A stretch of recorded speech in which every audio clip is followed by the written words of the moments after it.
শ্রীযুত পদকমলম শ্রীগুরুন বৈষ্ণবাংশ শ্রীরূপং সাগ্রজাতং সহগণ রঘুনাথ নিমিত্তং তং সজীবং সাদ্বৈতং সাবধূতং পরিজন সহিতং কৃষ্ণ চৈতন্য দেবং শ্রী রাধা কৃষ্ণ পাদান সহগণ ললিতা শ্রী বিশাখানিতাংশ কৃষ্ণায় গোপীনাথায় মদন মোহনায় চ মদিশা প্রাণনাথায় গোবিন্দায় নমো নমঃ। আরাধ্য ভগবান বুঝস কানায় শ্রদ্ধাম বৃন্দাবনম রম্মা কাশীভূষণা বুঝবধু বর্গে না কল্পিত শ্রীমৎ ভাগবতং পুরাণ মমলং প্রেমাপুমত্বং শ্রী চৈতন্য মহাপ্রভু মদবিদং তত্রদনা পাল। হে কৃষ্ণারায়ণ নমস্কৃত নরং চৈব নরোত্তমং দেবীং সরস্বতীং ব্যাসং ততো জয় মুদীরয়ে। হরে কৃষ্ণ কৃষ্ণ কৃষ্ণ হরে হরে হরে রাম রাম রাম হরে হরে। জয় জগৎ বৈষ্ণব ভগবান আমাদের আস্বাদন করছেন অষ্টম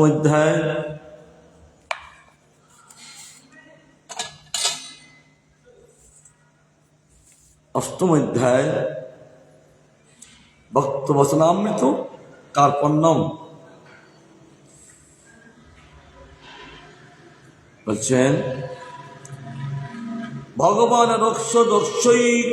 রক্ষৈব মাত্র ভাবেন সর্বত অসমুদ্র দয়া সিন্ধু হরে কারণ্য বৈভবম স্মরতাংশ বিশেষেণ নিদাতি স্বচ্ছ নিচতাম ভক্তানামাত্রি ভাবস্তু কার্পণ্যং কর্ততে বুধৈ। কার্পণ্য শব্দ অর্থ এ ভগবান রক্ষা করো এই প্রকার আত্মভাবে অসমর্থ করুণাসাগর সম্পদশালী তিনি করুণাসাগর শ্রীহরির করুণা প্রভাব সর্বপ্রকারে স্মরণকারী এবং বিশেষ করিয়া নিজের অতি শোচনীয় হীনতা স্মরণকারী ভক্তগানের কাতর ভাবকে পণ্ডিতগণ কার্পণ্য বেড়ে থাকেন। সবসময় নিজেকে হীনতা মনে করা,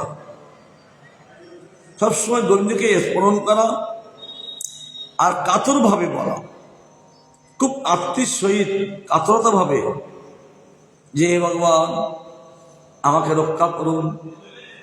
রক্ষা করুন এরকম বলেন। পণ্ডিতগণ তারা ব্যাখ্যা করেছেন একে বলে কার্পণ্য বলে। দৈন কার্পণ্য মধ্যে থাকেন দৈন, অনেক কিছু তার প্রেম সম্পদ থাকলেও অন্তরে ভাবলেন যে আমার ভজন হচ্ছে না। এটা প্রেমের স্বভাব, সবসময়ের জন্য নিজেকে অধমজ্ঞান করা প্রেমের একটা স্বভাব। আর যতই অধমজ্ঞান করান ততই প্রেম রাজ্য আরো প্রস্ফুটিত হতে থাকে। শ্রীমান মহাপ্রভু দৈনিকটি বলছেন নাম নামকারী বৌধা নিজ সর্বশক্তি তত্রা পিতা নিমিত স্মরণে না কাল এতাদৃশি তব কৃপা ভগবান মমাপি দুর্দৈব মেদিষু মিয়াজনি নানুরাগ। শ্রীমান মহাপ্রভু নামের কাছে বলছেন হে ভগবান তোমার নামে জীবের সর্বমঙ্গল বিধান করেন, এই জন্য তোমার কৃষ্ণ গোবিন্দাদি বহুধ নাম বিস্তার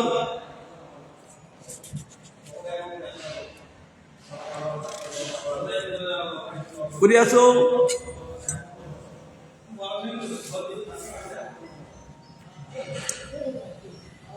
সেই নামে তুমি স্বীয় সর্বশক্তি অর্পণ করিয়াছ এবং সেই নাম স্মরণের কালাদি নিয়ম করো নাই প্রভু। জীবীর পক্ষে এইরূপ কৃপা করিয়া তুমি তোমার নামকে সুলভ করিয়াছ, তথাপি আমার নাম অপরাধ রূপ দুর্দৈব এরূপ করিয়াছে যে তোমার সুলভ নামেও আমার অনুরাগ জন্মিতে দেয় না।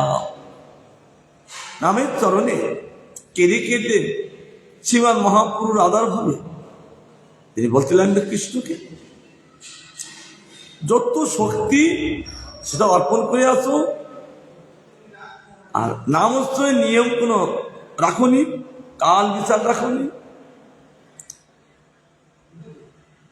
এটা জীবের পক্ষে এরূপ কৃপা করিয়া তুমি তোমার নামকে সুলভ করে আসো। দৈনিক তিথিতে মহাপ্রভু বলছেন, দেখো আমার নাম অপরাধ রূপ দুর্দৈব আমার এরূপ করিয়াছে যে তোমার সুলভ নামও আমার অনুরাগ জন্মিতে দেয় না। এত সুলভ নাম, কিন্তু আমার দুর্দৈব নাম অপরাধ রূপ দুর্দৈব আমার অনুরাগ জন্মিতে দেয় না। আবার আরেকটি শ্লোক বলছেন, পরম কারণিক ভগবৎপর পরম শস্যতম ন মৎপর ইতি বিচিন্ত হরে মই পাপরে পামরে যদু চিতং যদু নাট সদাচল সদাচল। জয় হিন্দ। आज बढ़िया अच्छा तो प्रोग्राम हुआ। बताई नहीं कहीं ए भगवान, और नहीं किया किसी ये भगवान बेटी बोल रही थी तो कह रही थी वो छठी ग्राम में कोई गुरु जी को लगाया प्रतिमा, तो छठी ग्राम है, ग्राम में कौन लगा रहा है? अब तो एक ही जगह रह रहे सब लोग, क्या नहीं छठी ग्राम बता रहे। हे भगवान, गुस्से में कैसे बताई नहीं कहीं मेरा गुस्से। मैं तो किसी को निमंत्रण किया ना, और किसी को निमंत्रण किया। व्यास पूजा में तब भी नहीं बताई आपको? हाँ उसने बोला ना, हाँ भूल बताई नहीं, भूल वही उसी दिन आज 23 भूल गए याद है मुझसे। वो आपको भूल दी, उसी तो बोल दी। व्यास पूजा में तब आए थे वे छोड़े ना, ठीक है, तो भूल गए हुए आप। खावा पर ठीक है। इनको तो प्रसाद दे दो, ठीक है। तो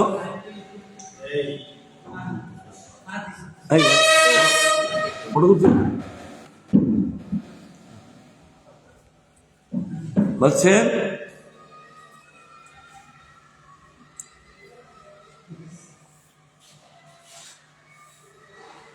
যদু চিতং যদু নাথ তদা এ হরে তোমার তুল্য পরম করুণাময় আর কেউ নাই, এবং আমার অপেক্ষা পরম শোচনীয় দশাগ্রস্ত আর কেউ নাই।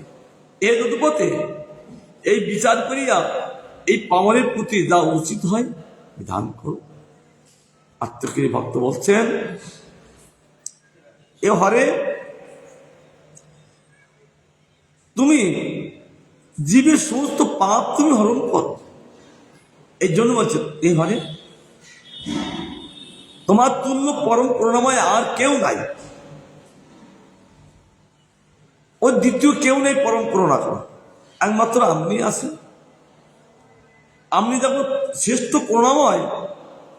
ভক্ত বলতে ভগবান আমি আমার অপেক্ষা পরম শোচনীয় দশাগ্রস্ত আর কেউ নাই। ভগবানকে মহিমা কীর্তন করি। এবার বলছেন ভগবান আপনি যদি আমার কৃপা না করেন, কিন্তু এরকম শোচনীয় দশাগ্রস্ত আর আমি কাউকে পাবেন না, আমি বেশি শোচনীয় দশা আমি অবস্থান করছি। যদি আমাকে যদি আপনি করুণা না করেন, এইরকম অধম আর কেউ নেই, আমি সবচেয়ে বড় অধম। তখন বলছে হে যদুপতি, এই রূপ বিচার করিয়া এই পামরের প্রতি যা উচিত হয় বিধান করো, কারণ বিচার সব তোমার হাতে আছে। তুই তো সে দেখছো কে কেমন, আর আমি তোমাকে আত্মীয় হয়ে এ নিশ্চিত প্রসাদ আছে, প্রসাদ দিয়ে যায় যায়। তো ঠিক আছে। তো আপনি আমাকে দেখে আমরা মনে যেটা উচিত হয় সেটা বিধান করুন, তাছাড়া আমি কি বলবো? কারণ আপনার কাছে দাবি করি কোনো কিছু কাজ করা যায় না। ভক্তগণ ভগবানের কাছে দাবি করেন অনেক সময়। তারপর বলছেন নৈতান মনস্তব কথা বিকুণ্ঠ নাথ সপ্রিয়তে দরিত দুষ্ট মাসাদু তীব্রম কামাতুরং হস্য শোক ভয়ের সনাতং তস্মিন কথং তব গতিং বিমৃশামি দীন। প্রহ্লাদ বলছেন, হে ভগবান, দুরিত দূষিত মন অসাধু মানস কামহস্য শোক ভয় এসনার বস তব কথার অতি কিসে হবে আমার, কিসে কৃষ্ণ তব লীলা করিব বিচার। প্রহ্লাদ মহারাজ বলছেন, আমার মনটা দুরিত দূষিত এবং অসাধু মন আমার কি কাম হর্ষ শোক ভয় সেটার বশ। আমি কামের বশ, হর্ষের বশ, শোকের বশ, ভয়ের বশ। কিন্তু ভগবান তব কথার অতি কিছু হইবে আমার, তোমার কথায় গতি হলে আর এতগুলো ভয় থাকে না। কিছু কিছু তব লীলা করিব বিচার, কি করিয়ে আমি তোমার লীলা বিচার কর। আমি দুরিত দূষিত মন অসাধু, আমি কি করি আমি বিচার করি আপনার ভজন করব। এই ভজন বিধানটা হে ভগবান আপনি বিধান করুন। ভক্তগণ ভজন করেন, কিন্তু ভগবানের কাছে তারা বলেন ভগবান কিভাবে ভজন করতে হবে আমরা তো একটু জানি না। আপনি আমাদেরকে জানিয়ে আপনার পারমত্ব সেবা দান করুন। এই দৈন্যক্তিতে থাকে প্রেম, আর এই প্রেমের দ্বারা ভগবানকে চিত্তে বশ করে। ভক্তদের এইরকম স্বরূপ বলছেন কেন? তারা তো কৃষ্ণকে দেখছেন,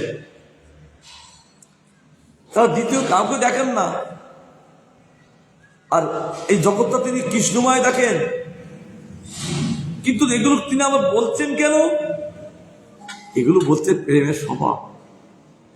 প্রেম হলে নিজেকে সবচ দিন থেকে দিনতা করে।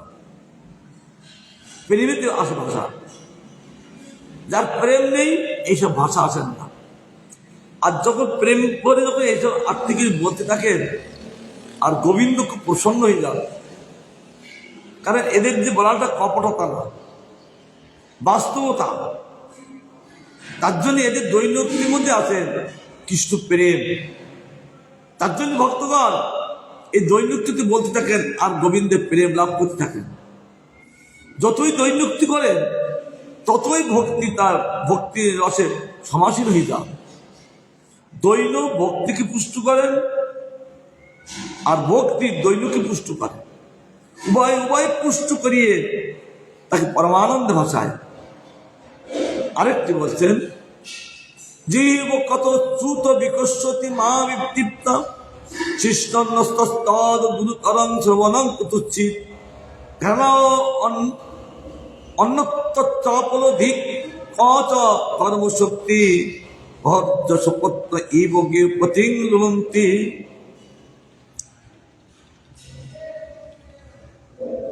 আবার দৈনিকটি আরেকটি বলছে, জীবটানে রসকুতি উপস্থ কদর্থে উদার ভদনে টানে বিষম অনর্থে চর্ম টানে সজ্জা দিতে শ্রবণ কাটায় ঘ্রাণের টানে সুরভিতে সুদৃষ্টি যায় কর্মেন্দ্র কর্মের টানে বহু পত্নীরতা গৃহপতি আকর্ষয় মোর মনো কথা কথা।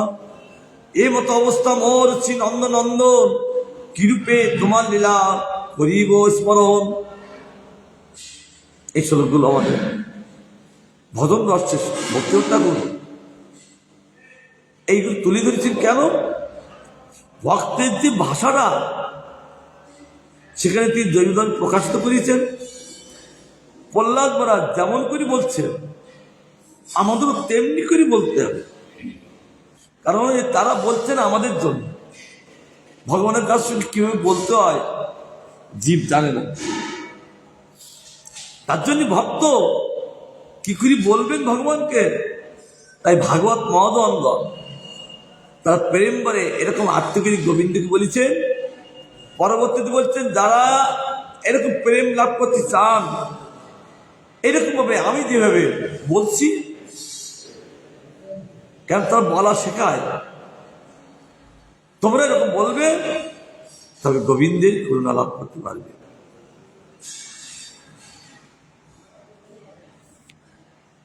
একটা একটা ইন্দ্র এক এক দিক টানে, তাহলে এক ব্যক্তি কত দিক যাবে? সে তো নিজেকে আর নিজে রাখতে পারেন না। এত যদি টানটানি করে তখন তিনি ভেঙে পড়েন। এবার কোথায় যাবেন? এই অবস্থা দেখেছি শ্রী নন্দনন্দনকে বলতে লাগলেন, হে ভগবান, কিরূপে তোমার লীলা আমি করিবে স্মরণ। হিমদত্ত স্মরণ করা বড় কঠিন। যদি আপনার কৃপা হয় তাহলে এই লীলা স্মরণ হবে না, এই মতো অবস্থায় ওঠা বড় মুশকিল। তাই গোবিন্দকে আত্মীয় করে বলতে লাগলেন, মত্তুল্য নাস্তি পাপাত্মা না পরাধি চ কর্ষণ করিয়ার অপি লজ্জা মে কিং প্রমে পুরুষোত্তম। হে পুরুষোত্তম, মত কিন্তু পাপ ও অপরাধে উল্লেখ করিয়া তৎপরিহারের চেষ্টা করিতেও আমার লজ্জা হইতেছে। নিজেকে ধিক্কার দিচ্ছে। হে পুরুষোত্তম, মত কিন্তু আমার যত কর্ম পাপ ও অপরাধের উল্লেখ করিয়া তৎপরিহারের চেষ্টা করিতেও আমার লজ্জা হইতেছে, অর্থাৎ আমি পেরে উঠছি না। কি করে পেরে উঠবো ভগবান? আমি যা কর্ম করছি পাপ কর্ম, এই অপরাধের উল্লেখ যদি আমি করেন তাহলে আমাদের কি গতি হয়? অর্থাৎ এই বদ্ধজীবের বিচার করলে সব বাদ পড়বে। বিচার করিলে বাদ পড়ে রব, ভব পারি যাওয়া হবে না। করুণা করিলে পদ সেবা পাব, ভব ভয় আর রবে না। ভক্ত ভগবানকে বলছেন যে হে ভগবান, এই কলির দিককে যদি আপনি বিচার করেন, বিচার করলে সব পাপ করে যাবে। তাহলে কি করে আমরা ভজন করবো? তা হ্যাঁ, করুণা করলে আমরা এই পদসেবা পাবো, আর পদসেবার প্রভাবে আর আমাদের ভয় থাকবে না। তাই আপনি আমাদেরকে আমরা পাদপত্র সেবা দিয়ে আমাদেরকে আপনার পাদপত্র দিয়ে রাখুন। আর একজন বলছেন অদামিনিস্য তহং কিতব পাপ প্রজ্ঞন্ন নিরুপত্র কচা নারায়ণে তে তৎ ভগবান নাম মঙ্গলম। কোথায় আমি বঞ্চক পাপী আর ব্রাহ্মণত্ব নাচক নির্লজ্জ, আর কোথায় এই মঙ্গল স্বরূপ ভগবানের নারায়ণের নাম? যখন বদামীর তিনি ছিলেন একজন ঋষি,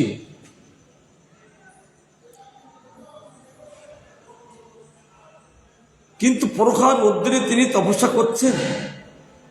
সেখানে নামটা বলেননি। অন্য এক ঋষির কন্যা 4-5 বছর বয়স, ওই সাধুকে দেখে তার চিত্তে একটু দয়া আসলো। ইস, কি প্রখর রৌদ্রে তপস্যা করছে না। তিনি ঘর থেকে একটা ছাতা নিয়ে ওই ঋষির মাথায় ধরলেন পেছন দিক দিয়ে। তার ধ্যান ভেঙে গেল। ধ্যান ভাঙলে জয় হোক গোবিন্দ মালা ধরে জয় হোক এখন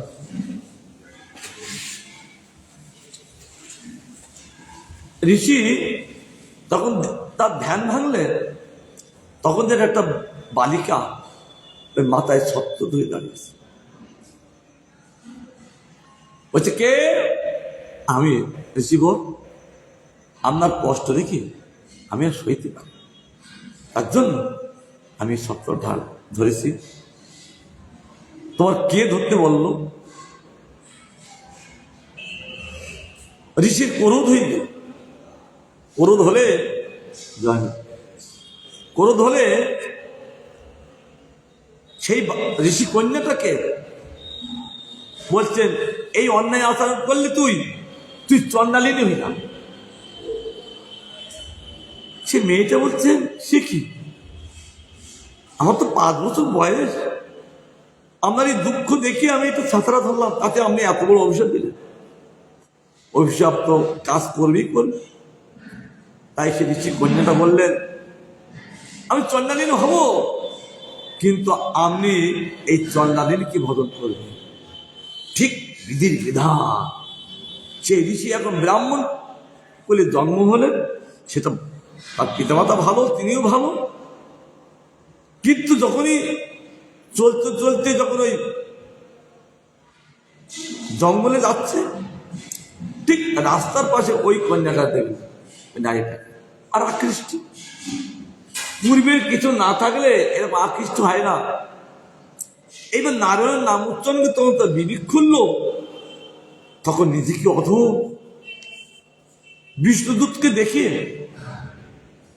অধমের চিত্তটা শোধন হয়ে গেলেন। আর তখন তিনি এই আত্মীয় করে বলতে লাগলেন, কোথায় আমি বঞ্চ পাপী ব্রাহ্মণত্ব নাশক, আমি কত ব্রাহ্মণতাকে নাশ করেছি, আমি নির্লজ্জ, আমার লজ্জা বলতে নাই। আর কোথায় এই মঙ্গল স্বরূপ ভগবানের নাম, নারায়ণ নাম, আমার কি করে এই নামটা উচ্চারণ হলো? নিজেকে অধজ্ঞান করতে লাগলেন, আমি এত বড় পাপী, ব্রাহ্মণত্ব নাশক, ব্রাহ্মণ কত নাশ করেছি, আমার লজ্জা বলতে নাই। কিন্তু মঙ্গলচন্দ্র নামের আমার এই নারায়ণ নামটা আমার কি করে আসলো? কি শুধু এই নিজেকে অধজ্ঞান করতে লাগলো। কেন আমার মৃত্যু তো অনিবার্য, যমদূতগণ তাকে ধরিয়েছেন, কিন্তু এই অবস্থায় আমার রক্ষাতে করলেন ভগবান বিষ্ণুদূতগণ। তিনি বলতে, আর সংসার আমি বুঝতে পেরেছি এই ভগবানের মায়া সকলকে গ্রাস করে, আমাকে গ্রাস করে ফেলবে। তাই তিনি নিজেকে অধজ্ঞান করে আমার এই পাপীর মুখে এই নারায়ণ নামটা কি করে হলো। আর নাম নারায়ণ নামটা হলেন, মূল্যে আছেন তার করুণা। লোমজ ঋষি নারদ পঞ্চরাত্রে আছেন। লোমজ ঋষি তার একটা একটা লোম খসে পড়লে একটা ইন্দ্র শেষ হয় না, কত আয়ু। নারদমণি তিনি ঋষির গাছতলায় অবস্থান করছেন, সেখানে দিয়ে বলছেন, সাধু বাবা একটা কুটির করে থাকতে তো হয়। তখন লোমজ ঋষি বলছে, আমি কুটির করব কিসের জন্য, কদিন ভালো এই গাছ ভালো, একটা একটা লোম খসলে একটা ইন্দ্র শেষ হয়ে যান, তাহলে কত আয়ু, কোনো হিসাব নেই সেখানে। সেই রমণ ঋষির এক সময় জলদগ্নি রোগ হলেন, পেটে জল জমলে জ্বালায় ছটফট করতে লাগলেন, স্বস্তি নেই, ঘুরতে লাগলেন, আমি এর থেকে কি কি রক্ষা পাবো। আকাশবাণী হলেন যে রমণ ঋষি, তুমি যদি চণ্ডালের হাতে অন্ন গ্রহণ করতে পারো তাহলে এই রোগ থেকে মুক্তি হবে। তখন আকাশবাণী শুনে কোথায় যে চণ্ডালিনী পাবো, কোথায় আছেন তিনি? তিনি গোবিন্দের গুণগান করে চলছেন। চলতে চলতে দেখে ওই জঙ্গলে একটা কুটির দেখছেন। ওই কুটিরটা দেখি তো এখানে চণ্ডালিনী আছে কিনা। হ্যাঁ, এখানে চণ্ডালিনী আছেন। অজামিল তিনি কাষ্ঠ সংগ্রহের জন্য জঙ্গলে গিয়েছিলেন। আরে চণ্ডালিনী সাধুকে দেখিয়ে খুব সমাদর করলেন। বলছেন, মা আমার তো অন্ন দাও। কেন বাবা? আমরা তো চণ্ডালিনী। বলছেন, আমি তো চণ্ডালিনী, আমার হাতে অন্ন খেলে তো আপনার ক্ষতি হবে। বলছেন, না, আমার ক্ষতি হবে না, তুমি আমার দুটো অন্ন দাও। বাবার কথা শুনে সে অজামিলের স্ত্রী যিনি, সে চণ্ডালিনী অন্ন দিল। অন্ন খেয়ে তার জলদঙ্গি রোগ ভালো হয়ে গেলেন। তিনি চলে যাচ্ছেন। এবার বলছেন, সে কি, সে আমার এত উপকার করলো, আমাকে থেকে উপকার করতে হবে? সাধুর স্বভাব কি? ভিক্ষা করতে গেলে যারা ভিক্ষা দেয় তাদেরকে আবার কিছু দিতে হয়। তিনি গোবিন্দের সেবার জন্য দিচ্ছেন। আর সাধু বলেন, কৃষ্ণমতির বস্তু অর্থাৎ কৃষ্ণ পাদবাক্যে সবসময় তোমার সেবাবৃত্তি থাকুক, আশীর্বাদ করেন। আরে ব্রহ্ম ঋষি বলছেন, আমি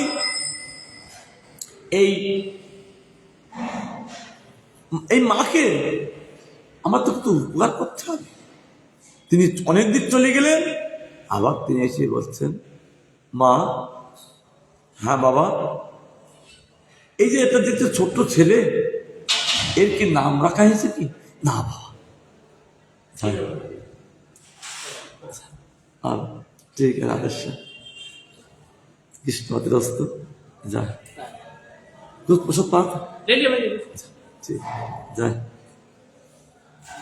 তো বলছেন, না বাবা,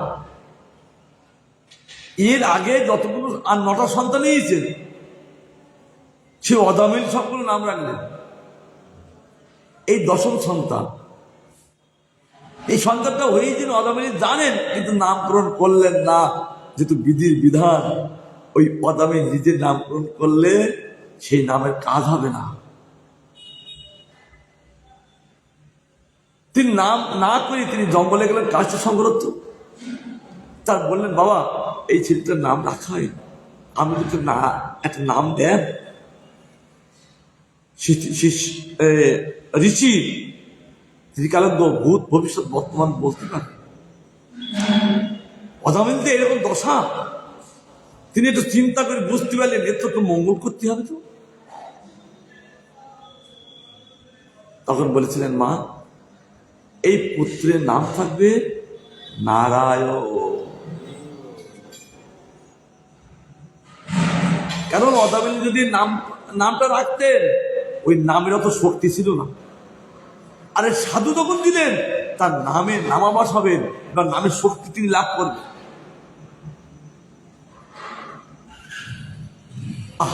নামটা শুনে চণ্ডালের মনটা ভরে গেলেন। চলে গেলেন সুস্থ হয়ে। পরক্ষণে অজামিল চলে আসলেন। অজামিলকে দেখি বলছে, জানো, হায় একজন সাধু এসেছিল, সে আমার কাছে দুটো অন্ন চাইলে অন্ন দিলাম, আর এই পুত্রের নাম তিনি নারায়ণ ডেকে গেলেন। সাধুর যে দেওয়া নাম কি ক্রিয়া করে, আজ অজামিলের প্রতি অক্ষরে অক্ষরে সেটা প্রকাশ হতে এসে। কারণ এই নাম হলো সাধুর ধন। একটা কাহিনী করে পড়ে গেল, পদ্মপুরাণের কাহিনী। সাধু গভীর জঙ্গলে দিয়ে তিনি একাকী ভজন করছেন গাছতলায়। তার চিত্তে কোনো ভয় নাই যে বাঘে খাবে কি সিংহে খাবে, হিংস্র প্রাণী এসে আমাকে উৎপাত করবে। সাধুর চিত্তে কোনো ভয় নাই, নির্লজ্জ ভাবে লজ্জা বলতে নাই তারা, ভয়ও নাই, তিনি কেবল নাম করে চলেছে। এক ব্রাহ্মণ নিজের সংসার চালাতে পারে না, স্ত্রীতে বকাবকি করেন, কি করবে? একদিন মনোদুঃখে একেতে আমি সংসার চালাতে পারে না, আমার স্ত্রী শুধু আমার সঙ্গে ঝগড়া করে, না আমি এই সংসার আর থাকবো না, আমি গভীর জঙ্গলে যাব, যে সে বনের হিংস্র প্রাণীগুলো আমার খাক, আমি সইতে পারছি না। একেতে আমি গরিব, আবার স্ত্রী বকাবকি, তিনি এই অন্তরে একটা ব্যথা নিয়ে জঙ্গলে প্রবেশ করলেন। জঙ্গলে বাঘের সঙ্গে দেখা হচ্ছেন, সিংহের সঙ্গে দেখা হচ্ছেন, সিংহ সিংহ মতন চলছেন, বাঘ বাঘের মতন চলছেন, সে ব্রাহ্মণে কোনো ক্ষতি করছে না। কি বলছে, আমি জঙ্গলে আসা মরতে, এরা আমাকে কোনো আমাকে খাচ্ছে না কেন, আমাকে অনিষ্ট করছেন না কেন? ওই মনোদুঃখে চলছেন, চলতে চলতে দেখলে একটি গাছতলা, একটা গাছ আছে, গাছের তলায় একটা কুটির আছে। তিনি কুটিরটা দেখে একটু আনন্দ আসলো, তাহলে এখানে একটু সাধু আছে, কেউ আসেন। সেই কুটির কাছে দিয়ে সাধুকে প্রণাম করে তিনি বসলেন। সাধু দেখে তার মনোদুঃখ বুঝতে পারলেন, মনোদুঃখ বুঝতে পেরে খুব অভাব, আর সেও বললো আমার খুব অভাব, সংসার চালাতে পারি না, স্ত্রী আমাকে বকাবকি করে, আমি ঠিক মতো সংসার চালাতে পারি না, আমি মনোদুঃখে এই জঙ্গলে মরার জন্য চলে এসেছি, কিন্তু একটা হিংস্র প্রাণী আমাকে কেউ গ্রহণ করলো না।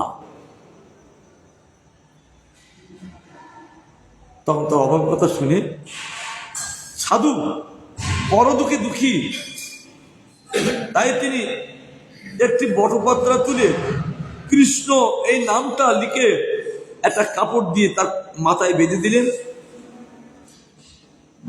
বলছেন, এইবার তুমি যাও, এখন থেকে তোমার সংসার উন্নতি হবে, আপে চলবে।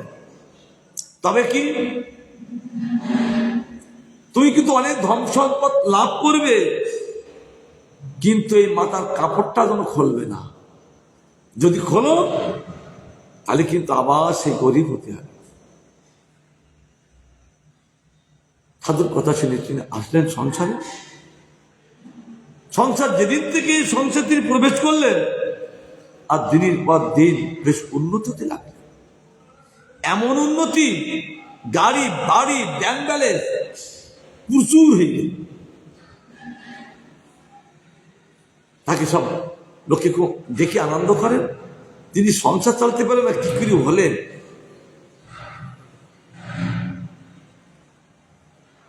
আর ওই বহু বছর হয়ে গেছে তো, আর ওই মাথার কাপড়টা তো টান টান করে পচিয়ে গলি গলি পড়ছেন। তাই স্ত্রী বলছেন, দেখো তুমি এখন এত বড় গাড়িওয়ালির মালিক, আর তোমার মাথায় যদি এরকম থাকে, এটা লজ্জার বিষয় না, এটা খুলিয়ে দাও। বলছে, না, সাধু ভাগ্য কখনো লঙ্ঘন করা যাবে না। আচ্ছা, তুমি এক কাজ করো, ওই যে একটা গিট দেওয়া দেখছি, কাপড়টা তো সিঁড়ি করছেন, গিটটা খুলি কি আছে দেখো। ওই খুলি দেখেন একটি বটপাত্রে অনেক দিন হয়ে গেছে, সেই বটপাত্রটায় পাতাটা শুকায়নি, আর কৃষ্ণ নামটা কি জলজল করছে, সেই নামটা। স্ত্রী বললেন, তাহলে এক কাজ করো, আর একটা বটপাতা তুলে আর একটা কৃষ্ণ নাম লিখে আর একটা নতুন কাপড় দিয়ে আবার বেঁধে রাখো। স্ত্রীর কথা শুনে যেদিন থেকে তিনি কপালে বাঁধলেন, আবার সে ডাউন ডাউন হতে হতে তা কেমন আগে যেমন ছিলেন তেমনি ডাউন হয়ে গেল, আবার কোনো দুঃখ। আজ সাধু যে কথা বললেন, সাধুর কথা মানলাম না, আজ আমার স্ত্রীর কথা শুনে আজ আমার বিপদের আমার সংগঠন এসে গেছে, কি করি? আবার তিনি মনোযোগকে আবার সেই জঙ্গলে সাধুর কাছে গেলেন, সাধুকে দেখলেন, প্রণাম করলেন। সাধু বললে, কি ব্যাপার, কেমন হয়েছে? খুব হয়েছে। কেমন এরকম আবার হওয়ার কারণটা কি? এরকম তো আবার ডাউন হওয়ার কোনো কথা না, কিন্তু কারণটা কি? তখন তিনি বললেন, বহু দিন হয়ে গেছেন, কাপড়টা গেছেন, ছিঁড়ি ছিঁড়ি পড়ছেন। আমার স্ত্রী বললেন যে দেখো, তুমি এত গাড়ি বাড়ির মালিক, আর এটা তো কাপড় থাকলে লোকে কি বলবে? সেই স্ত্রীর কথা শুনে আমি কাপড়টা খুললাম, আর গিফটের মধ্যে দিলাম একটি বটপত্রায়, বটপত্রের কৃষ্ণ নাম। আমার স্ত্রী বললেন যে আর একটা বটপত্র নিয়ে কৃষ্ণ নাম লিখে আর একটা বস্ত্র দিয়ে রাখলো, সেই দিক থেকে আমার ডাউ। তখন সাধু বললে, এই নাম তুমি লিখলে হবে? এই নাম তুমি লিখলে হবে না। এই নাম আমি জঙ্গলে বুঝে সাধন করে এই নামটা পেয়েছি। এই যে নামটা আমি তোমাকে দিয়েছি, আমি বহুকাল সাধন করি এই নামটা আমি পেয়েছি। আর তুমি সাধন করলে না, ভজন করলে না, আর কৃষ্ণ লিখলেই সেই নাম কাজ হবে? তাই বলছেন এই সাধুর দেওয়াদের নাম, এই সাধুর দেওয়াদের নাম নারায়ণ। আর এই অজামিল চিত্তের সঙ্গে আরে নারায়ণের নাম উচ্চারণ করার সঙ্গে একটা কানেকশন এসেছে। আর কানেকশন আসার জন্য যেহেতু সাধুর দেওয়া নাম, এর কিছু ক্রিয়া করবেই। যখন তার আকর্ষণ এসে গেলেন, আর সেই অজামিল খাইতে শুইতে সব সময় নারায়ণ নারায়ণ। এটা তো অজামিল যদি নামটা রাখতেন, ওর ক্রিয়া হতো না। এই নামটা রাখলেন লম্বন ঋষি, তার জন্য এর এত ক্রিয়া হলেন। আর ক্রিয়া হতে হতে হতে হতে সম্পূর্ণ ক্রিয়া লাভ করলেন ওই 88 বছরে দিয়ে। যখন 88 বছর মৃত্যু হবে, সেই সময় ওই সাধুর নামটা সেখানে ফুলিয়ে গেল, প্রেম ফল ফুলিয়ে গেল। অজামিলকে রক্ষা করার জন্য ওই বিষ্ণুদূত এসে গেল। তাই বলতে, আহা, কি করে এই নারায়ণের নামটা আমার মুখে আসলো? বলিয়াছে সাধুর কৃপা। এই যে ভাগবত পড়ুন আর যত গ্রন্থ পড়ুন না কেন, মূলে যদি সাধুর কৃপা যদি না হয়, কোনো তার ক্রিয়া করবে না। ভগবান এই বজ্রদানে 18টা ওষুধ মারলেন, এর মূল্যে আছেন কি? আশীর্বাদ, ঋষিদের আশীর্বাদ। যে যখন তিনি অভিশাপ দেন, সেই সব ওষুধগুলো ওই ঋষির চরণে পড়ে। কি নাম? যাজন্য ঋষি, ওই যে বকাসুর, তখন তিনি একটা ওষুধ ছিলেন। সিন্ধু নদীর তীরে উনি ভজন করছেন, আর এই যে বকাসুর যিনি হলেন, নামটা গর্ব শুনতে ভালো দিয়েছে, নামগুলো মনে নেই। আর ওই সামনে ঋষির সামনে মাছ ধরে খাচ্ছে। ঋষি বারণ বলছে, এই কি ব্যাপার, নিষ্পাপ প্রাণীদের তুমি একে অনিষ্ট করছো কেন? শুনলেন না। ঋষি বলতে, তোর স্বভাব বকের মতো, তুই বকজনী প্রাপ্তি। সঙ্গে সঙ্গে চরণে পড়লেন, সাধুর চরণে। বলছে, ঠিক আছে, আমার উদ্ধারের ব্যবস্থাটা করুন। তখন বললেন, ঠিক আছে। এই দাপর যুগে কৃষ্ণ যখন লীলা করবে, তার হস্তে তোমার মৃত্যু আর মুক্তি লাভ করবে। এই জন্য ভগবান এই ওষুধদেরকে মেডিসিন, এদের কারণেও ঋষির আশীর্বাদ আছে। তার জন্য ঋষির আশীর্বাদের জন্য তাদের ভগবানের হাতে মুক্তি হলে। এই রামচন্দ্র মুক্তি দিতে পারেনি, ওই সত্যযুগের নারায়ণ মুক্তি দিতে পারেনি। মুক্তিদাতা হলেন গোবিন্দ, আর তিনি কলিযুগে আর একটা দাতা হলেন প্রেম দাতা, গৌর হরি। দাপর যুগে তিনি মুক্তি দিয়েছেন, আবার তাদেরকে নিয়ে এই কলিযুগে এসে গৌর সুন্দর প্রেম দিয়ে ধন্য করে দিলেন, চিরদিনের জন্য অভাব ঘুষিয়ে দিলেন। এই জন্য সাধুর যে নাম, তার ক্রিয়া হবে হবে, তা আজ হোক আর কাল হোক, সেই ক্রিয়াটা হলে ওই অষ্টআশি বস্ত্র দিয়ে। এবার আর একজন সাধু এসে উপস্থিত, সুদামা। সুদামা এত দরিদ্র যে সুদামার মতো দরিদ্র আর দ্বিতীয় কেউ নেই। সংসার চালাতে পারে না, তথাপি তিনি কৃষ্ণের সঙ্গে কিছু চায় না, বলেন না। বহুকাল হয়ে গেছে, বহু বছর কেটে গেছে, প্রায় বৃদ্ধ বয়স। পোরবন্দন বলে সুদামার বাড়ি, কিন্তু ওই দুঃখ দেখে ভগবান আর তিনি চুপ করে থাকতে পারলেন না, তাই তাকে আনবেন নিজের কাছে। তার স্ত্রীর মধ্যে একটু প্রেরণা করলেন, তোমার স্বামীকে আমার কাছে পাঠাও। স্ত্রী তো ভক্তিমতী, তিনিও গরিব, একটা কাপড় কত জায়গায় তার সেলাই করা, তার কোনো গণনা নেই। তথাপি তিনি কৃষ্ণের কাছে যাওয়ার কথা তিনি বলেন না। আজ বলছেন কেন? মূল্য আছে কৃষ্ণের প্রেরণা।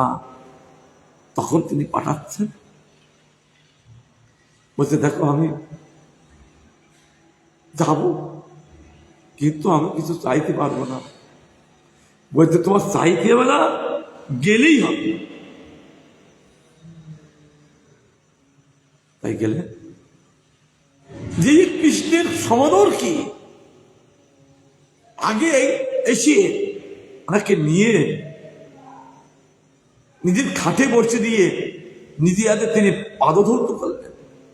রুক্মিণী কি বলতেন, তুমি সেবা করো কেন? আমরা গৃহস্থের সাধু সেবা ধর্ম। রুক্মিণী দেবী তিনি বেজন সেবা করতে লাগলেন, চামচ ঝোলাচ্ছেন। কৃষ্ণ নিজে হাতে তার পদধৌত করছে। আর কৃষ্ণের হস্তস্পর্শে তার অঙ্গটা, তিনি যে একটা গরিব চিত্তে আর বলছেন না, তাকে প্রেমময় করে দিলেন। গোবিন্দের হস্তস্পর্শ হলে ভক্তের চিত্তটা প্রেমময় হয়ে যান, আনন্দ সাগরে ভাসতে থাকে। আর কি সরল! গুরুকুলে থাকাকালীন একই সঙ্গে থাকতেন। কৃষ্ণ নিজেই সে কাষ্ঠকাতার কাটতে যেয়ে, আটা কানতে যেয়ে তার তিনজন বোঝা মাথায় করে বসিয়া মাথায় নিয়ে দাঁড়িয়ে আছেন। সেই কাহিনী করে কৃষ্ণ বলতে লাগলেন। আবার ঠিক মতো সেবা করে তিনি ঘরে আসবেন। ঘরে আস্তে আস্তে চিন্তা করতে, হা হা কাম দরিদ্র পাপিয়ান ক কৃষ্ণ শ্রীনিকেতন ব্রহ্মবন্ধু রীতি স্মাহম বাউবাং পরিলম্বিতম। কোথায় আমি অতি পাপিষ্ঠ দরিদ্র, নিজে নিজে বলছে, কোথায় আমি অতি পাপিষ্ঠ দরিদ্র, আর কোথায় শ্রীনিকেতন কৃষ্ণ? আমি একজন অযোগ্য ব্রাহ্মণ সন্তান, জানিয়েও তিনি আমাকে আলিঙ্গন করিলেন। অতি আশ্চর্যের বিষয়। আমি এহেন ব্যক্তি, কিন্তু এরকম বিচার না করি, তিনি আমাকে পরিলম্বিতম তিনি আলিঙ্গন করিলেন। অতি আশ্চর্যের বিষয়। অবাক হয়ে যাচ্ছেন, অবাক, এ কি? ভগবানের কাছে কোনো বিচার চলে না, ভগবানের কাছে চলে প্রেমের বিচার। কে ধনী কে গরিব, আমার গোবিন্দের কাছে এরকম বিচার নেই। গোবিন্দের বিচার হলো প্রেমের বিচার। যার কাছে প্রেম আছে গোবিন্দের সঙ্গে বিচার চলতে থাকে। যার মধ্যে প্রেম নেই, ওই যুদ্ধদলের ঘরে খেলেন না, বিদুরীর স্ত্রীতে খেলেন, যে তো পরম প্রেম যেখানে অবস্থান করছে। আর এই জন্য বসিরহাট মঠে, ওই বসিরহাট মঠ কলিচেনের বহুপাদে শিষ্য ভক্তি বৈভব গোবিন্দ মহারাজ, তিনি বলছেন আমি মঠটা তো করলাম, আমি এটা তখন আমার পরম গুরুদেব ছিলেন, এটা কুঞ্জবাবুর দিয়ে দেবো, চৈতন্য মঠের শাখা হবে। মায়াপুরে দিয়ে কৃষ্ণবাবুকে প্রণাম করে বলছেন কুঞ্জবাবু, আমি আমার একটা মঠ আমি চৈতন্য মঠের শাখা করলাম, আমি শাখা করে দিলাম, আমার ব্যক্তিগত করলাম না। পরম গুরুদেব বলছেন এটা চৈতন্য মঠের শাখা থাকুক, কিন্তু আপনি নিজে হাতে মঠটা করেছেন, আপনি মঠটা থাকুন। পরম গুরুদেব কথা শুনে ঠিক আছে মহারাজ, আপনি যখন বলছেন তাহলে আমি মঠে থাকবো। একদিন পাঠ করছেন, তিনি সকলকে বলছেন বলতো ভগবান কি খায় কি খায়, ফটাফট বলো।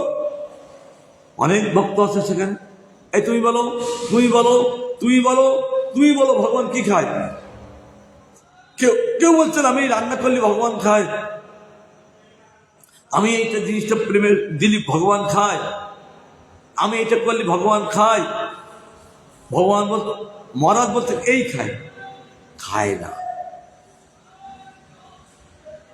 তবে কি খান? মহারাজ তখন বললেন ভগবান খায় ভক্তের প্রেম। মহারাজ পাঠ করে কি বলছেন? ভগবান খায় ভক্তের প্রেম। তখন একজন বলছে সে কি, ভগবানের কি প্রেম নাই? বলে হ্যাঁ, প্রেম প্রেম আছে বলে ওই প্রেম দেখে তিনি গ্রহণ করেন। বলছেন দেখো ভগবানের প্রেম তো আছেন, কিন্তু ওই প্রেম ভক্তগণ যখন লাভ করেন, আর ওই ভক্তগণ ওই শ্রবণ কীর্তন দিয়ে ওই প্রেমটাকে রসাদু করেন, রসাদু শব্দ আরো সুস্বাদু করেন, আবার সুস্বাদুর পেরিয়ে ওই গোবিন্দের কথা আবার তিনি পরিবেশন করেন, তাতে গোবিন্দের মাধুর্য শ্রীরাম। কারণ ভক্তের চিত্তটা কড়াই দিয়ে আমরা রান্না করি গ্যাসের আগুন দিয়ে, আর আমার চিত্ররূপ কড়াই কি দিয়ে রান্না হচ্ছে? শ্রবণ কীর্তন দিয়ে। এই শ্রবণ কীর্তন দিয়ে এই কৃষ্ণ প্রেম পরিপাক হচ্ছে। উপযুক্ত পাক হলেন আমার ভক্ত গোবিন্দকে পরিবেশন করছেন। এইটা হলো ভগবান খায় ভক্তের প্রেম। এই জন্য গোবিন্দ বলছেন না গরিব ধনী কোনো বিচার নেই, বিচার প্রেমের বিচার। যেখানে প্রেম আছে সেখানে আমি আসি বলতে লাগলেন। আর একটা দৈনক্তি কার্পণ্য আপনার সময় নিজেকে গোবিন্দকে দেওয়া, আর একটা কি রক্ষা, গোবিন্দ যিনি রক্ষা করেন তার জন্য তিনি নির্ভয় বিচারণ করেন। একথা প্রাচীন বলিও বলেছেন, ব্রহ্ম বলছেন তদস্তুমে না তো সবরি ভাগ ভবে অত্র বান্যত্র তু বা তিরুসাম যেন মেক মপি ভব জননাং বুদ্ধা নিষেব তব পাদ পল্লব। ব্রহ্ম বলছেন এই ব্রহ্ম জন্মেই বা অন্য কোনো ভাবে পুষ্পক্ষী হইয়ে জন্মে তোমারও বিভবে, এইমাত্র আশা তব ভক্তগণ সঙ্গে থাকি তব পদসেবা করি নানা রঙ্গে। এ ভগবান, আমার এইটুকুই আমার অন্তর ইচ্ছা, আমি পুষ্পক্ষী হইয়ে জন্মগ্রহণ করব, কিন্তু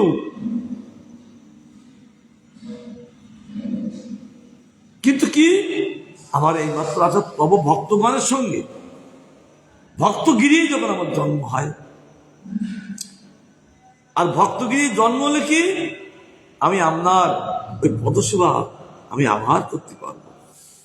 তার জন্য ভগবান আমার এই ব্রহ্ম জন্ম হোক বা অন্য কোনো ভাবে হোক আমার আপত্তি নাই। আমার একটাই কথা, আমার ভক্তগণের জন্য সঙ্গ লাভ হয়। ভগবান বলছে সে কি ব্রহ্ম, তুই ভক্তগণের সঙ্গ মাংস কেন? বলছে ভক্তগণের সঙ্গ মাগলে ভক্তগণ আপনার গুণগান ছাড়া আর জীবনে কিছু করে না। একই অপরের সঙ্গে দেখা হলে ওই কৃষ্ণের কথা, গোপী যার সঙ্গে দেখা হচ্ছে কৃষ্ণের কথা, সখাগণ একে অপরের সঙ্গে দেখা হচ্ছে কৃষ্ণের কথা। আবার গৌর লীলায় গৌর ভক্তগণ একে অপরের সঙ্গে দেখা যাচ্ছে গৌরীর কথা। তার জন্য হচ্ছে এই ভক্তগণ আপনার যে গুণগান করবেন, আর এই গুণগানের দ্বারাই আমি আবার আপনার সেবায় নিযুক্ত থাকতে পারব। আরেকটি শ্লোক বলছি, এখন বলছেন কিঞ্চিত্র মচ্যুত তবই তো তার দেশে শেষ বন্ধু দাশেষ নন্ন শরণেষু দদাত প্রসাদম অচোর চয়োৎস মৃগৈ স্বয়ং সারানাং শ্রীমৎকৃত তত পীড়িত পাদ পীত। এখন উদ্ধব তিনি বলতে লাগলেন তার পণ্য, হে অখিল বান্ধব শ্রীকৃষ্ণ ভগবান যখন তিনি 125 বছর লীলা করে চলে যাবেন, উদ্ধব সেই সময় বলতে লাগলেন, হে নিখিল বান্ধব, সমস্ত জীবের বান্ধব শ্রীকৃষ্ণ রাম রূপে ব্রহ্মাদি ঈশ্বরগণের সুরম্য কৃতাগ্র ভাগ দ্বারা আপনার পাদপীঠ বিলণ্ঠিত হইলেও আপনি তৎকালে বানরগণের সহিত প্রীতিপূর্বক শোক স্থাপন করিয়াছিলেন। সুতরাং সেই আপনি যে নন্দ মহারাজ গোপী যশোদা বলে প্রভৃতি একান্তচিত দাসগণের অধীনতা প্রদর্শন করতেছেন, ইয়া আশ্চর্যের বিষয়, কি আশ্চর্য! অহো তো বলছেন আপনি নিখিল বান্ধব কৃষ্ণ, কিন্তু আপনি এই বানরদের সঙ্গে বন্ধুত্ব করেছিলেন। দাপর যুগে তিনি ত্রেতা যুগে কথা দিয়েছিলেন, রামচন্দ্রকে উপকার করেছিলেন, কিন্তু রামচন্দ্র বলেছিলেন, হে বানরগণ, আমি বিরহের মধ্যে তোমাদেরকে মাখন খাওয়াতে পারি নাই। আমি যখন দাপর যুগে আবার যাবো লীলা করতে, সেই সময় তোমরাও যাবে, আর সেই সময় তোমাদের মাখন খাওয়াও। ভগবান তাই করেছেন, সে বানরদেরকে মাখন খাওয়াইছে। তাই বলছেন যে নন্দ মহারাজ গোপী বলি প্রভৃতি একান্তচিত দাসগণের অধীনতা, তারা যা বলেন গোবিন্দ তাই শুনে। গোবিন্দের কান ধরতে বলেন, তিনি কান ধরেন, বসতে বলেন বসেন, উঠতে বলেন ওঠেন। কাঠের পুতুল হয়ে গেলেন গোবিন্দ। আমি সাক্ষাৎভাবে প্রদর্শন করেছি, ইয়া আশ্চর্য নয়। দুঃখের সহিত তিনি বলতে লাগলেন,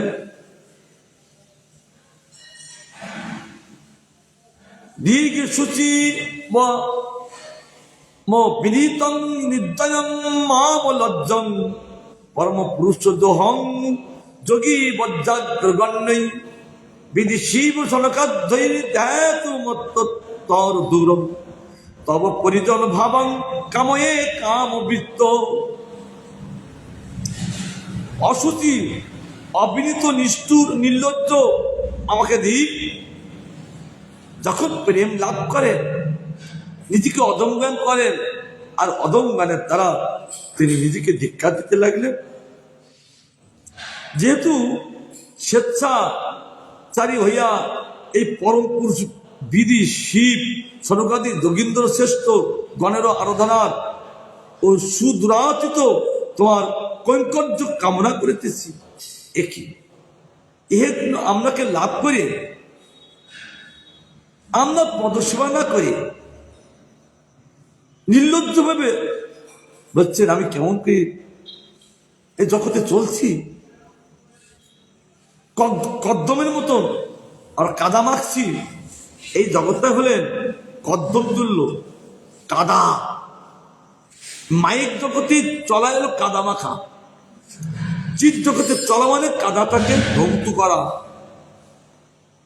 আমার জন্মের ঝিক দিচ্ছেন তে, আমি এত নিষ্ঠুর যে এই গোবিন্দের ভজন না করে অন্যান্য শিবকে, বিধিকে, এদেরকে তিনি প্রশংসা করেন, এদেরকে পূজা করেন। আমার জন্মের ঠিক ধিক এদিকে অদম ডাক্তার। একটা শ্লোক দিব না তো, আমার জাত ক্ষুদ্র চলো মতি সুরায়া প্রসবু দিক কৃতজ্ঞ দুর্মানি স্মর পরবশ বঞ্চন পর নৃশংস পাপিষ্ট কত বহুমিত দুঃখ জলধে রাপারা দুত্তীর্ণ স্তব পরিচরেন চরণায়।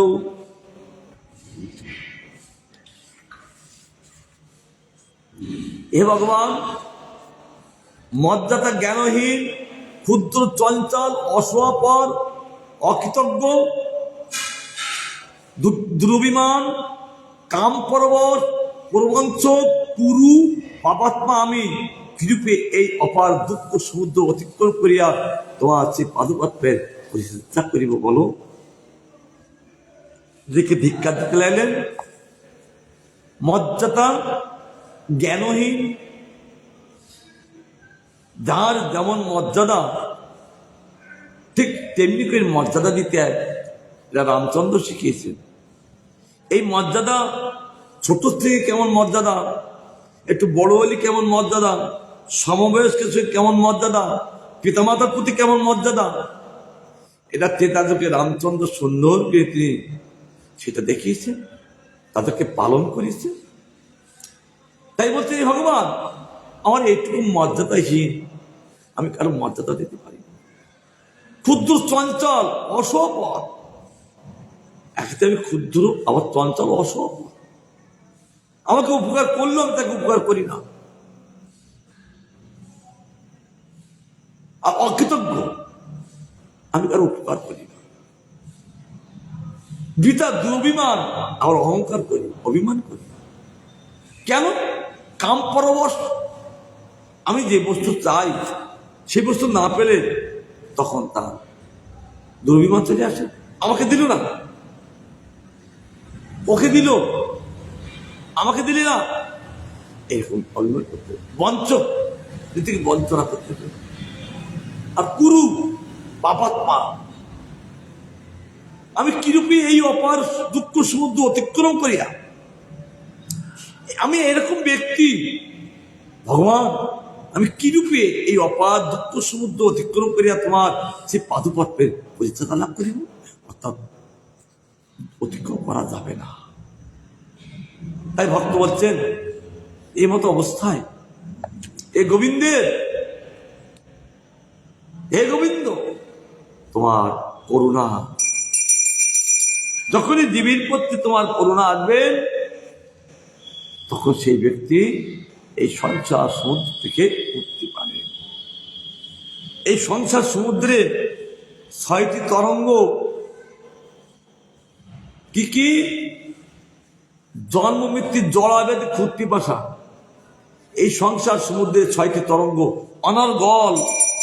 পুরীতে গেলি সমুদ্রের ঢেউ অনর্গল, আর এই মাইক জীবনে ভবসাগরে এই 6টা ঢেউ অনর্গল। এবার তো অবস্থা সে কি করবেন? শুধু উঠতে যাচ্ছেন, আবার একটা তরঙ্গ এসে তাকে ডুবিয়ে দিচ্ছেন। হঠাৎ করে তিনি বাঁচবার জন্য তিনি অনেক উপায় করতে লাগলেন, উপায় করেও তিনি উঠতে পারতেন না। মৃত্যু হব ভাব, হঠাৎ করে বিবেক খুলে গেলেন, এই বিপদের সময় কাকে ডাকতে হয়? এই দেব দেবী কালী দুর্গা পুজোতে দেখো না, এরা আসে না। আর মজা লোটে, ভালোই হয়েছে। কালী বলে, ও আমার পূজা করিনি, মনসা পূজা করেছে, ওর ভালোই হয়েছে। আবার যে মনার্য পূজা করে, কালী পূজা করে না, কালী বলে ও ভালো হয়েছে। ইন্দ্রকে পূজা না করলে ইন্দ্র আবার ওইরকম ক্ষতি করতে থাকে। আবার তার একটা করে বিপদ আসলে ভালোই হয়েছে। আজ আমার পূজা বন্ধ করে দিল, এরকম বলতে থাকেন। তাই এই মত অবস্থায় সে ব্যক্তি কি করবেন? হঠাৎ করে ভগবান তার বিবেক দিলেন, তখন দুই হাত তুলে বলতে লাগলেন, এহান সময়ে বন্ধু তুমি কৃষ্ণ কৃপা সিন্ধু, কৃপা করে তোলো মোরে বলে। আত্মিকের ভক্ত ডাকছে, তখন গোবিন্দ এসেই সঙ্গে সঙ্গে ওই ভবসাগর থেকে, সমুদ্র থেকে তুলে তাকে দিলেন। ভক্ত তখন গোবিন্দের অস্ত্র স্পর্শ লাভ করলেন, তার চিত্তবৃত্তির সঙ্গে সঙ্গে কানেকশন হয়ে গেলেন, পরিবর্তন হয়ে গেলেন, দেহটা পবিত্র হয়ে গেলেন, স্বচ্ছতা হলেন, আর ভগবানকে দেখলেন, তিনি স্তুতি করতে লাগলেন। ভক্ত বলছে, আজ আমি একটু শান্তি লাভ করলাম। গোবিন্দের দর্শনে শান্তি, গোবিন্দের হস্তস্পর্শে শান্তি, গোবিন্দের বাক্যে শান্তি, গোবিন্দের প্রেমে শান্তি, গোবিন্দের কথায় শান্তি, এরা শান্তি অবস্থান করেন ভক্তগণ। এরকম বলে গোবিন্দের পদপদ্মে নিজেকে দিয়ে দেন। আর তারপরে বলেন, আমি নিজেকে কি রক্ষা করব? আমরা প্রত্যেকে রক্ষার জন্য ছুটি, কিন্তু কেউ আমাকে রক্ষা করতে পারে না। এরকম যখন বিবেক খুলে যায়, তখন যিনি রক্ষা করেন এবং তার সনাপন্ন, বাহ, আমাদের মালিক আছেন তো, তা মালিক থাকতে আমরা আমার কাকে কার কাজ যাবো? আর আমি নিজেকে নিজে রাখতে পারি না। এই দেহটা গোবিন্দকে দিয়ে দিলেন, এবার দায়ী ভাগ করলো গোবিন্দের। গোবিন্দ তাকে পরিচালনা করতে লাগলেন, সে নির্ভয় বিচারণ করতে লাগলেন। এই বলে আমার গোবিন্দের কথা বিশ্রাম। আবার গুরু বৈষ্ণবের করুণা হলে আমরা আবার আস্বাদন করবো। বাঞ্ছা কল্পতরু বর্ষ কৃপা সিন্ধু বেবচ পতিতানাং পাবনেভ্যো বৈষ্ণবেভ্যো